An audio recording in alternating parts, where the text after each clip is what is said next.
these stories are about the past, but very much about the present. Black people live in a state of extremes. I'm sorry. We want real change. I'm not interested in sort of some kind of, symbolic gestures. We don't have this conversation. That's real change. I'm going to start by asking you if it's all right. Before we get to small acts, 2020 has clearly been a momentous year for everyone, for the world. Yeah. How's it been for you? Yeah, I think like for everyone, it's been extraordinary. Yeah, I mean, it's just been heavy. It's been exhilarating at times. The extremes have been there. The extreme fear, the extreme exhilaration of these marches. From one aspect to the other, things have just been extreme. The situation which is going in the United States with this president. It's extreme. The times we're living in is extreme.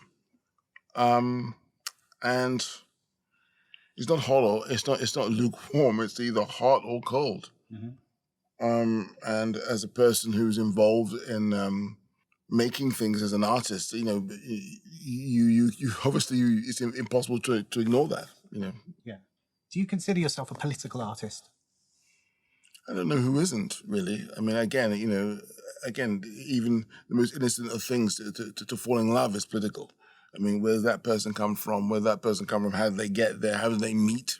It's all political. I mean, there's nothing which is innocent. There's nothing which is divorced from in the environment that we live in. Absolutely not, unfortunately. It is what it is. We spoke on the phone a few weeks ago talking about other matters, but one of the things that struck me from that conversation was my surprise, in a way, and my naivety, because I thought that one of the things about the Black Lives Matter movement that was great was, isn't it fantastic that now there's this big movement of people? And you pointed out that the reason there was this big movement of people was because in America, people had been killed by the police, and therefore it wasn't a moment of great joy, it was a moment of great sadness. Black people live in a state of extremes. When you're looking at an image of someone being beaten by the police, by the law, by the establishment, and not being reprimanded, not being pulled up on it, not being charged time and time and time again, it does something to you inside. Mentally, physically, spiritually. It kind of chips at you. And I have not seen the George Floyd tape. I've not seen it yet. I say yet. If I ever see it, not too sure. If I will, I don't know. At some point, I don't know. Other things I have, it's just the fact that the pain that these things bring is tremendous. It's not light, and even if you feel it doesn't do anything to you, it is doing something to you. This is not a light thing. The joy, it's the fact that young people are getting out on the street, black and white people getting on the street, is great. But let's see where we get to. Let's talk a bit about small acts. Mm-hmm. Tell me. So it's 5 films. For people who don't know, I think I can remember all of their names. But there's Mangrove, Education, Red, White, and Blue, Alex Wheatle, and Lovers Rock. 5 films, very different. Mm-hmm. How did it start? Tell me about the genesis of the whole project. Well, it started about 11 years ago when I basically wanted to sort of tell a story about a West Indian family at first. I thought, okay, it'd be interesting to tell a story through generations as such, starting from a certain time in the 60s and all the way till maybe the 80s. That's what I knew, that the frame was 68 to the mid-80s. But then as it went along, things materialized, but I thought, no, these have to be true stories. And then I had a writer's room. Because I thought it would be a TV show. And in fact, the writer's room took on the sort of guys as an audition for the writers that I wanted to work with. Mm-hmm. And they were Alistair Sims and Courtney Newton, who I worked with on Lovers Rock and Red, White, and Blue. And Alistair, I worked on Alex Wheatle, Education, and Mangrove. And that's when we sort of took on the case. Because what it was that I knew that I wanted to do Mangrove. And I knew that I wanted to do something about the police. Of course, the whole idea of a black person sort of, how can I say, not integrating into the police, but more sort of, how can I say, submerging themselves into an institution in order to make change. And of course, we talked about Lovers Rock, the whole idea of that was a story of my aunt, when my uncle used to leave the back door open for her to go to a blues because my grandmother would not let my aunt go. You know? So she used to sneak off from Sherbush to Labrador Grove to go to blues. A blues is a house party, A right? house party, yeah. It was the house party because what happened was that people were not welcome in the clubs in London, and therefore people thought we'll make our own. So the front living rooms were turned into sort of discotheques as such, and the carpet was taken out and the sofas and whatever, and put into the spare room, and that would be made into the dance floor. So all these other stories, Alex, of course, came from the writer's room. He wasn't the one who was writing with me, but he was a great advisor because Alex's story was amazing. He came from a care home, early 70s, late 80s, and went off. He was dumped, I say, basically put in a hostel at the age of 15, I think in 79, 78, in Brixton. And it was about his sort of evolution within that community up until the Brixton riots. Their care home, they were the children, the young people in there were sort of abused, right? Yeah. Yes. Yeah. I mean, that's another story, as they say. But at 15 years old, he was put in a hostel with other children, other young people in Brixton to sort of fend for themselves after they get to a certain age. Anyway, these stories were for me interesting, and we had like hundreds of interviews because one of the most important things about this small act for me was I wanted to tell these stories before certain people died. It was very important. I know it sounds morbid, but what it was is a lot of people were passing away and their stories weren't told. And these are British stories. These are great British stories that in some ways at some point have been swept underneath the carpet. I mean, like the Mangrove. I mean, so many people do not know about the Mangrove. I mean, someone told me the other day, oh yeah, well, the local community knew, but a lot of the local community didn't know. My father was, one of his best friends was Roland Kentish. He was one of the Mangrove Knights. He's come to our house all the time as a child. Yep. I didn't know who Roland Kentish was. I didn't know the Mangrove is a restaurant in Notting Hill that was repeatedly harassed by the police. On All Saints Road, yeah. Also, a Mangrove Cafe was erected in 1968 at the same time as the Enoch Powell Rivers of Bud speech, same year. Yeah. So basically, this guy called Frank Klitschko basically made this sort of home away from home for the West Indian community in Notting Hill, Labrador Grove, in a street, All Saints Road. And it became this haunt. It became this sort of place for, local community intellectuals, pop stars, whatever, actresses. I mean, the hoi polloi would sort of gravitate, from Hendrix to Marvin Gaye to Vanessa Redgrave to whoever would gravitate, Stina Simone, blah, blah, blah, would gravitate to this cafe because it was a hip place in town. It was a hip joint. It was swinging. But obviously the powers that be didn't like the idea of it being a sort of a base or some kind of place for intellectuals and thinkers to sort of congregate. And it was late 60s, and they wanted to sort of break that up. Maybe they were afraid of what was going on in the United States that could occur here. Anyway, so again, there's so many. We could go left, we could go right with what I'm just talking about. But that was the genesis of it, that I wanted to make something for the people that had made my life possible. That was it. You said you were interviewed by Paul Mendes for Esquire, and you said that these stories need to be told. Yeah. Why do they need to be told now? There are so many stories. There are black stories that are happening in, as we've already said, in 2020. Why do we need to go back for 40, 50 years? I don't even think we're going back. We're going forwards. These stories are about the past, but very much about the present, because all they do is echo what's happened now, in a way, or how we've got here, and where we are at, and where we want to go, possibly. So sometimes you have to, and even sometimes, most of the time, you got to know your past, know your future, understand the context to understand how we got to where we are now. And the Mangrove, for me, I wanted to start with the Mangrove, where it wasn't a case of Windrush generation. It wasn't anything to do with Windrush, nothing. It was to do with establishing themselves. People established themselves in the community. And it was a black-owned business with Frank Critchlow. And the next one was Lovers Rock, the whole idea of people, making things for themselves, making things of their own. The fact that people were not, welcome in certain nightclubs in London and elsewhere, or there was a quota. So we said, okay, you know what, we'll make our own. Yeah. So people would be working for the weekend. With that, after that, we have education, which is another aspect of, again, it's the sort of these schools which occurred in the early 70s called educationally subnormal schools, where a lot of West Indian children were pushed into, bussed out of their normal school into these schools which were called educationally subnormal.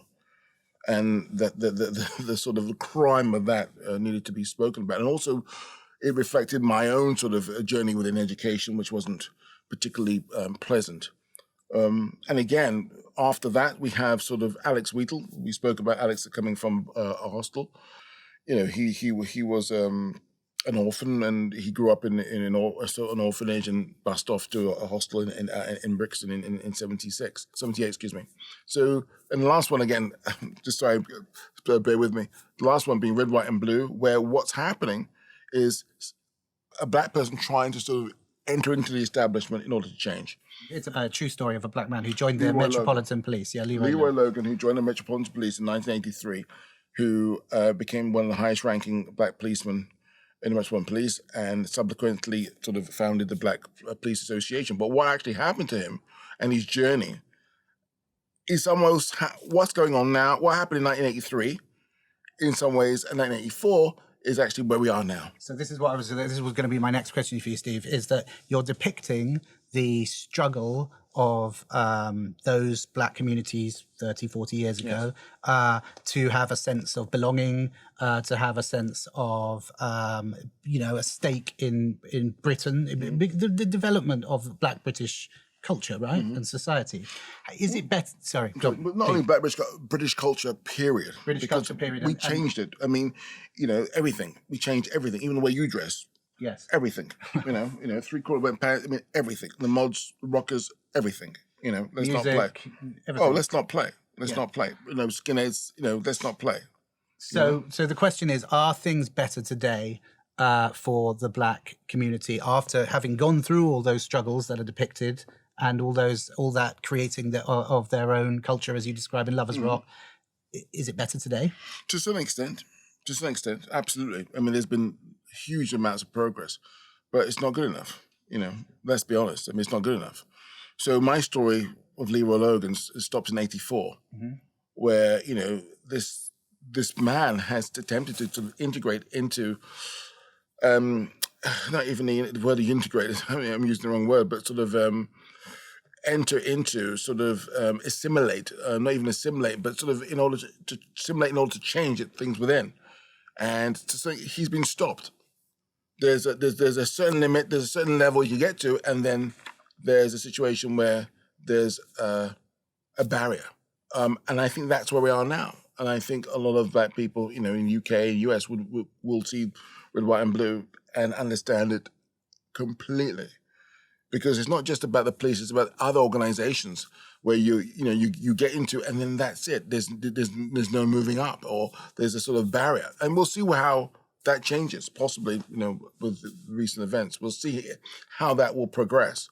But in order for us to move on, in order for us to sort of progress, there has to be some sense of really bringing people in and actually appreciating them for who they are and what they can do.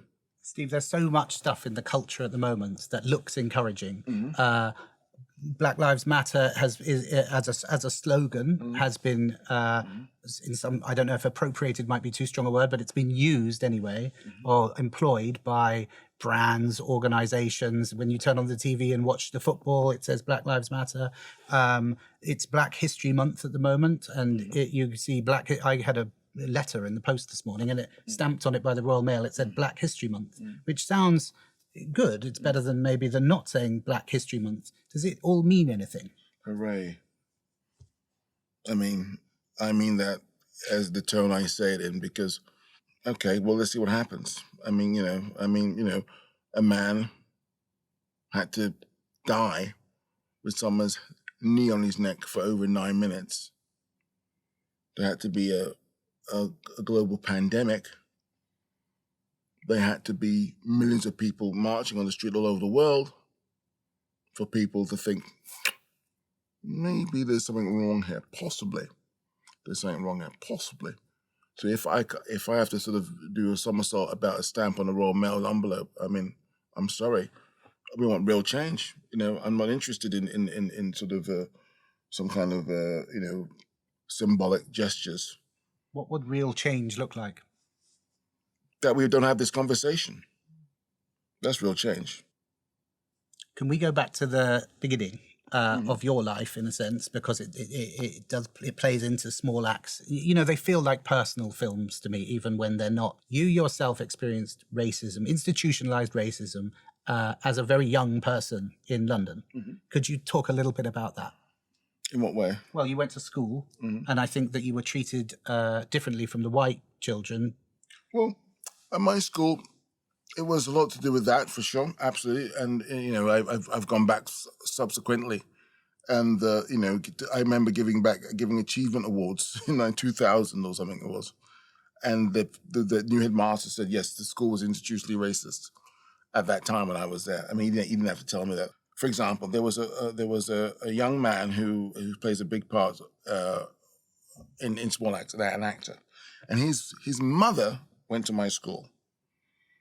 And she heard about this comment that I made in the newspapers when the teacher had said to me that, when I was back at school, because I spoke to the press about it, that, the school's institutionally racist from the former new headmaster of that time. Anyway, she said, yes, I remember that when you said that, because actually I had the same horrible experience there.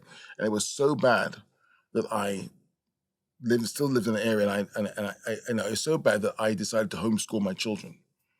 It was also against some kind of white working class kids too, for sure. There was class and race to some extent. I mean, at that time, I think all they were worried about was getting certain people in Oxford and Cambridge, and that was it. But race was huge, and but class too, for sure. So that's how bad it was. Did you experience racial harassment from the police as a young person? I never did. Well, I grew up in the suburbs. My mum and dad got me out of Sherwood Bush when I was 6 years old. So I had middle class living, baby. I moved to Ealing. I lived in Ealing where there were parks and possibilities. And I moved out in the city, and I was daydreaming in parks and stuff, playing. Yeah. Do you continue to experience racism yourself today? Yeah, every day. Every day. Getting here at the airport every day. One shape, form, every day. And I'm not going to go into detail about it. I'm not going to tell you what it is or whatever. Oh, this is over the man, because I don't want to get myself upset. But hey, guess what? That's how it is. Why are you reluctant to say how it manifests? Because I don't like the idea of sort of having to explain myself to the fact that I'm telling you that I experience racism every day. In fact, I quite resent it, because it's one of those things where I'm not making it up. There's no gain. And therefore, I don't want to have to explain ignorance and stupidity and foolishness. I won't do it. It's enough to have to live it. Some people might suggest that your success, which is really very considerable, as a black man who was born in a working class Londoner, is proof that some progress has been made. Do you think that's valid? What did Malcolm X say? What do they call a black man with a PhD? Tell me. Well, what do you think? They call him the N-word. That's what they call him. So there you go. I'm grateful for, what I achieved and what people have achieved for me to get to this place. So no one's given me anything. No. People have sacrificed their actual lives to get me sitting next to you having this conversation. So that's it. No one's given me anything. If anything, people have sacrificed themselves to sort of get me to this point where I'm going to have this conversation with you. But at the end of the day, when I'm walking in an airport, when I'm doing certain things in the street, when I'm meeting things, when I'm in certain situations, no one gives a shit. And they see what they see, and they act accordingly to what they see. That's how it is. That's the fact. Every day. I live with every day. That's how it is, I guess it's a, I'm playing devil's advocate, Steve, and Please. from that as an outsider to that, clearly, both to the industry and not black. When I watch television now, I do see more representation of black people. If you think of something like the Michaela Cole show that was such a hit in the summer, did you watch the? Give me three others. Precisely. That's a good point. Precisely. So let's not go there. Precisely. You see a film crew in London, and they're predominantly white. Mm-hmm. You look around in London. London isn't predominantly white, but the film. Why is that then? It's kind of like an oasis within a desert.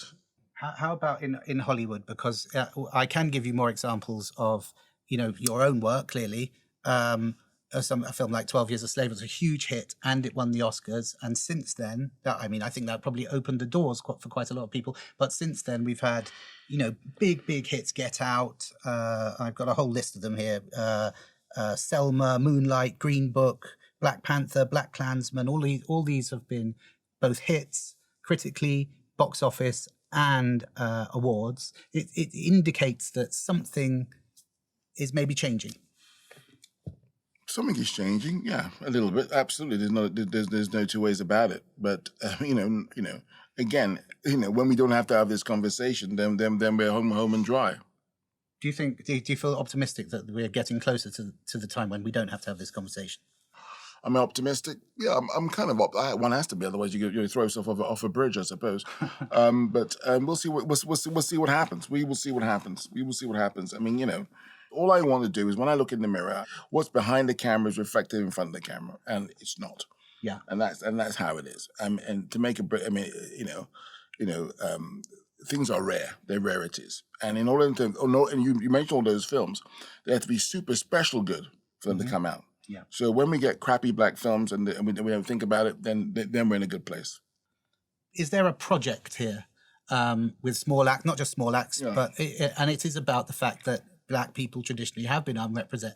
The project is to make great stories, great films. That's the project, with the material at hand in abundance. Mm-hmm. That's it. That's the project. The material of this series is clearly the history of yes, and it's in abundance, and a lot of it hasn't been sort of given the platform it should be getting, and that's it. And it's a gold mine, and I want to sort of represent that. And in fact, these stories, because of when they were told, we're talking 68 to 84. These films hadn't been made, and they couldn't have been made because they wouldn't have been supported to be made. Could you imagine making a picture in 1974, 3 years after the Mangrove 9 trial, about the Mangrove? You wouldn't get funding. No one would want to do it. Everyone would think these people are scum. Now, in 50 years retrospect, it's a different story. Again, for a long time, these people and other black people will think, they were sort of seen as, on the wrong side of history. They weren't seen as heroes, but they were. Now, in retrospect, oh yeah, and this is a very British story, because what they did is they fought for the justice. They got it, but they were persecuted for the rest of their lives afterwards, to an extent. They were celebrated at the same time, but they were never recognized as in a way which I feel that we have attempted to do with this film, and Frank Critchlow in particular. Lovers Rock is it's a genre as well as the title of your film. That's something that I think a lot of people, even people who consider themselves quite knowledgeable about pop music, don't know much about. I wanted to just observe that all of our discussions so far have been about very serious, weighty topics, which is as it should be. Lovers Rock, the film, is one of I would say it's the most sort of joyful, kind of enrapturing, wonderful experience I've had watching a film for really a very long time. There's a lot of lightness in small acts as well, and there's a lot of joy, right? Yeah, I mean, that comes from the pain as well. I mean, not to get back into that, because people will work for the weekend.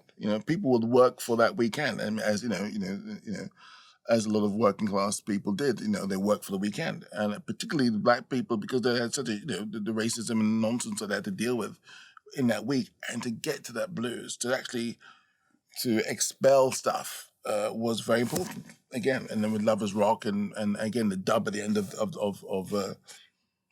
Lovers Rock is a release. Yeah. So again, it's another kind of oasis in some ways. It's a party which is it's been circulated, circumnavigated in some ways by sharks and alligators. Yes. But at the same time, within that little hub, they could express themselves for that moment. And like the character you see in Lovers Rock, when he in the morning he has to get he sort of goes to his workplace and it's back business as usual.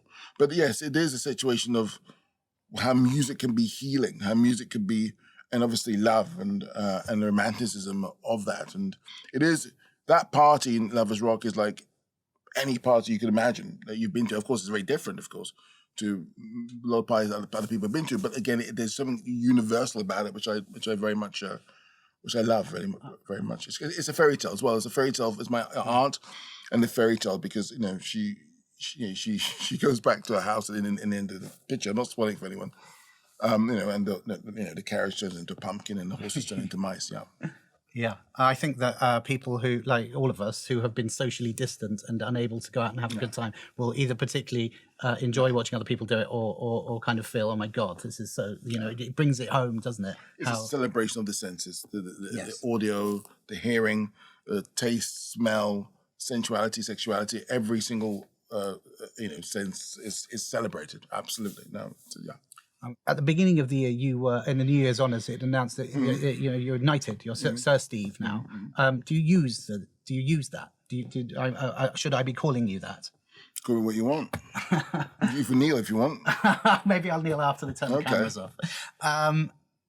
That's the kind of thing that I would imagine, I don't know, might give someone pause before accepting it, because it is a gift it's in the gift of the establishment, British establishment. You are somebody who is outside the British establishment. Am I? I don't know. That's what I'm about to ask you. Okay. Well, you just said I was. So well, okay. you were. Okay, you're telling me I am. Okay. I tell you what it is. If you're a filmmaker who has a very, very critical eye, which is an advantage clearly as a filmmaker. In accepting something like that, do you risk a terrible phrase, but do you risk blunting your axe? I think as an artist, you can't put blinkers on. I think as an artist, it's impossible for you, as far as I'm concerned as an artist, for one to sort of not examine what's happening right in front of your eyes. It's impossible, at least for me. And with a knighthood or no knighthood, I accepted the knighthood because I accepted OB, I accepted CB, and now I've got this knighthood. The fact of the matter is, I'm British, okay? And they want to give me one of the highest accolades in the country, I'll have it. And if you're judging someone, judge them on what they do. And, that's about it, really, So you didn't pause? No, I didn't. I did pause for a moment. But then I said to myself, "Give us it. Let me see what I could do with this thing." Because it's a tool. Yes. You can do with it. It opens doors. Does it? It opens doors. It makes people treat you differently. I don't. No. I don't want anyone treating me differently. That's for flipping sure. But let's see what damage I could cause with it. Again, I think it's one of those things. It's another thing in your arsenal, whatever it is. If it's a case of any kind of thing which is awarded to you, or any kind of situation you get, if it's an Oscar or a Bafta or a Turner or whatever, that's it. Is causing damage in a metaphorical sense? I'm sure. Is that one of the things you hope to do? Is that what your job is? No, I don't want to break anything. Trust me. But what I do want to do is illuminate and change things. Handle things with care and make change possible. Because, without that, we as human beings, we don't advance. We just stay the same. We go round and round in circles, and no one wants to do that. Everybody wants to advance in their intellect. I mean, it's sexy being intelligent. It's sexy being understanding with the environment you're in. Who wants to be ignorant? Who wants to be ignorant? Maybe there are people who want to be ignorant, but I surround myself with people who want to advance themselves intellectually, and it's sexy to be intelligent. Okay, I think that's a good way to end it, Steve. Yeah, sexy to be intelligent.